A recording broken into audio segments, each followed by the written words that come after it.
ठाण्यातून बातमी आहे। ठाण्यामध्ये शिवसेना युवा सेनेची फलकबाजी पाहायला मिळते। ठाण्यात नका भाषण झाडू, युवा सेनेनं ठरवलं तर वरळीत येऊन पाडू अशा आशयाचे हे फलक लावण्यात आलेले आहे, असा मजकूर यावर लिहिण्यात आलेला आहे।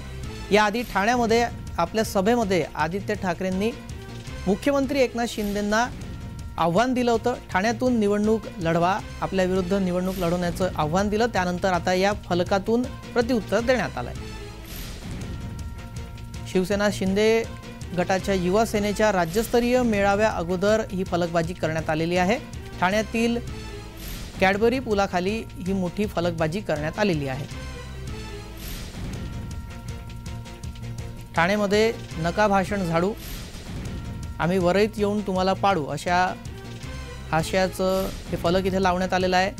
त्यामुळे आता फलकांवरून आता प्रत्युत्तर देण्याचा प्रयत्न करण्यात आलेला आहे।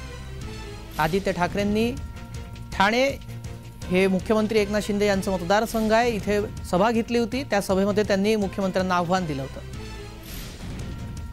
या संदर्भात अधिक माहिती देतात आमचे प्रतिनिधी कुणाल भोयटे। कुणाल, आता ही बॅनरबाजी करण्यात आलेली आहे। आदित्य ठाकरे यांनी मुख्यमंत्र्यांना जे आव्हान दिलं होतं त्याचं प्रत्युत्तर फलकातून देण्यात आलेलं आहे।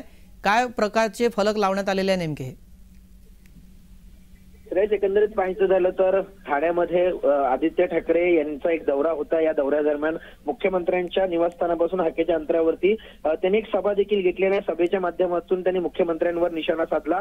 आम्ही या मतदारसंघातून म्हणजे मुख्यमंत्र्यांच्या मतदारसंघातून देखील मी निवडून येऊ शकतो अशा प्रकारचा दावा देखील आदित्य ठाकरे यांनी केला आणि आता त्याचे पडसाद ठाण्यामध्ये होताना पाहायला मिळत आहेत। युवा सेनेकडून संपूर्णतः ठाण्यामध्ये ही बॅनरबाजी करण्यात आलेली आहे।